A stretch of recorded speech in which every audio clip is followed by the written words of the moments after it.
Welcome to Connecting the Dots, a laser-focused, quick-fire interview on food and the economy with international experts, where we seek answers to questions all of us should be asking. These are difficult times. The just-out UN climate change report notes that we may still have time to stop this catastrophic warming. But the world is led by countries and leaders who are very quick to commit, but do not act on those commitments. I'm Ajay Jakar, Chairman Bharat Krishik Samaj of Farmers Forum India, as well as the Vice Chair of Action Track 2, Shift to Sustainable Consumption Patterns at the UN Food Systems Summit. Today, I'm delighted to introduce Gunhild Stordalen, the founder and executive chair of EAT Forum and the chair of the United Nations Food Systems Summit Action Track 2, Shift to Sustainable Consumption Patterns. Thank you, Gunhild, for joining us today. Thank you so much, Ajay. It's a pleasure to be here today. EAT Foundation commissioned the EAT Lancet Commission on Food, Planet, and Health, seeking answers to if we can feed a future population of 10 billion and healthy diet within the planetary boundaries. It generated unprecedented press coverage and conversations across the planet. A bold report that did not shy away from controversial subjects. Tell us about it and what's the most controversial aspect of it? Thank you so much, Ajay, for giving me the opportunity to explain a bit around this topic.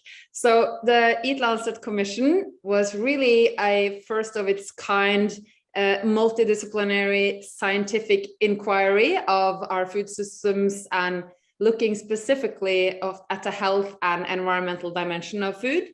And without a doubt, the most important finding of the EAT Lancet was that, in fact, it is possible to feed 10 billion people enough healthy food within planetary boundaries. But equally important, this will require radical transformations. We need to shift to regenerative, sustainable food production. We need to transition to diets that are healthy and more plant-rich. And we need to cut food loss and waste by half within 2030. And about the most controversy, well, for sure, that was around the meat and livestock issue, red meat in particular. And there was some major misunderstanding that took hold in certain quarters, namely that EAT Lancet was an all-out attack on livestock and the meat industry, that is, was a vegan extreme activist report. But the reality is that the EAT Lancet actually makes a strong case for livestock as an important part of food systems or of regenerative, sustainable food systems, and also to meet nutritional needs. However, we need to curb the growing overconsumption and overproduction of especially red meat, both because of climate and other environmental impacts, especially of industrial meat production, and also because of the health costs of such overconsumption is unbearable. So just to end, the big problem is not the cow, it's about the how. So factory farmed, grain-fed industrial meat is as bad for the planet as coal-fired power plants, but regenerative, free-range, grass-fed livestock is a huge part of the solution, but that will mean less but better at the global level and a steeper reduction in OECD countries, also to allow for people in low and middle income countries to increase their consumption to achieve healthy levels. Such a statement 1 year ago would have ended all the controversies before they began. But coming to yeah, better late than never. Yeah. So recently, at a World Bank meeting, you have stated that diets kill 11 million people every year, more than tobacco, drugs, alcohol, and unsafe sex combined. What are the unhealthy diets, and is there a scientific basis to assert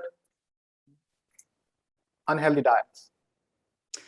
So an unhealthy diet is unbalanced, it's rich in calories, but it's low in nutrients. It contains too much refined grains, too much sugar, too much saturated fat, too much salt. And eating large quantities of white bread or rice and processed salty meat products combined with lots of soda, for example, is for sure not a healthy diet. And the science here is really very robust and increasingly well reflected in national dietary guidelines that we find around the world. And they all, for example, recommend increasing consumption of vegetables, whole grains, beans, other legumes, nuts, fruits, etc. Taxing unhealthy foods high in unsaturated fats, salt, and sugar sound as a game-changing proposition. Can you give some examples where this has worked? And can we extend the same principles of physical levers on food emitting from industrial agriculture or industrial animal farming? Can we tax them? And where is it happening somewhere? Well, to start with, I mean, there is a reason why governments around the world apply taxes to stimulate demand or behavior by consumers, the private sector, etc., in a wide array of areas. And they do because taxes do work. And there is no reason why it should not work when it comes to food and beverage. We have seen that, for example, in Mexico and other countries that have introduced taxes on sugar-sweetened beverages. The evidence and the evaluation show that these taxes do work. And this doesn't mean that it's enough in and of itself to apply a tax. We need for sure additional policy interventions, just like in other policy areas. But we have seen positive results and really promising results in certain countries. I mentioned Mexico, but also Chile, Norway, my own country. And I think this is one piece of a much broader package of different policy interventions. So what we are working for with the UN Food System Summit and with my own organization EAT is really to encourage and entice governments to apply the political toolbox and create a coherent, comprehensive food policies from agricultural subsidies through public procurement, taxes and incentives, all the way to the national dietary guidelines. And all of this should work towards improving public health, protecting the environment, improving livelihoods, and obviously have a strong lens on social equity. So it comes to the second last question, which is, in the past, research papers and efforts on food systems have largely ignored issues of farmer livelihoods, which is an integral part of food systems. Will it be at the core of the Food Systems Economics Commission, which you have initiated? Tell us more about it, and why is it different than what has been done before? Because this is really exciting. It is exciting, and we are talking about the Food Systems Economics Commission as a stern review for the food system or food systems with a strong focus on equity and just transition indeed, because what we know is that there are so many hidden costs of today's food systems on health, on environment, on social inequality. And what we are asking the commissioners to look into is, what is the cost of inaction today? What is unhealthy, unsustainable, inequitable food systems costing society? And what is the potential for cost savings and also the business opportunities by transitioning to an Eat Lancet scenario, but with a just transition, a strong focus on equity. And it's also going to look into the political economy. So what policies do and do not work to support this transition, and how can this happen in a way that protects farmers' livelihoods, for example? This is going to be a very strong component of the Commission. Which gets us to the last, more complex question. What are the biggest challenges of the UN Food Systems Summit? Is the inherent power structures within the food systems? And if so, what are the power structures that you have encountered trying to get healthy diets to save the planet? That is a big question. And I know you told me to be brief. Well, the biggest challenges we have, I think we need to mention at least three things.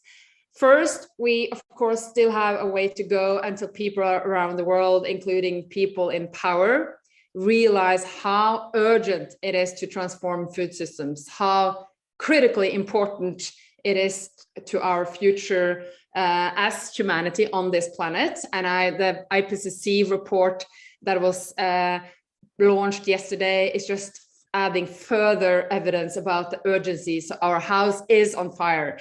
And I think this summit is a huge and unique opportunity to really make the case for food as part of climate action, but also as part of addressing the biodiversity crisis, the health crisis, the inequality crisis, and food really at the center of the SDGs. And second, I think exactly what you pinpointed, power structures and vested interests stand as a major challenge. Food and beverage represents some 30% of the global economy. So this is obviously big business, both when you look at the big companies dominating many value chains, and when you look at the interests and the positions of specific countries, often reflecting the interests of big companies located or based in these countries. I'm not at all saying that this picture makes change impossible. Big actors can and must become part of real transformative change, but certainly that makes our job, Ajay, much more challenging. And we are seeing some really big vested interest at play in the UN system.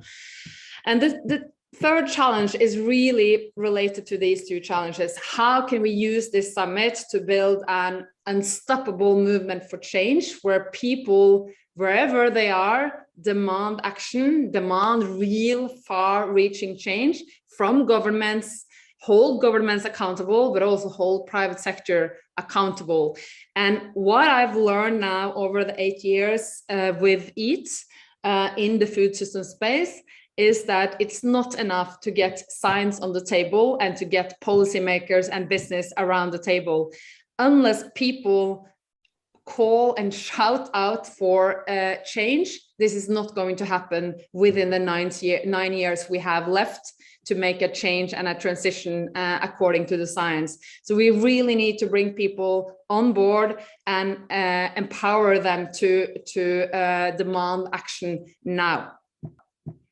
Thank you so much. I think so you've summarized the circumstances that we're all working in very well. Thank you so much for this interview. We look forward to meeting you soon and taking our agenda forward beyond the UN Food System Summit, which comes to an end in September. Thank you so much for giving your time today. Thank you, Gunhild. So much, Ajay, and a pleasure working side by side in this process with the summit. And I look forward to continue ramping up efforts together. Thank you. Thank you.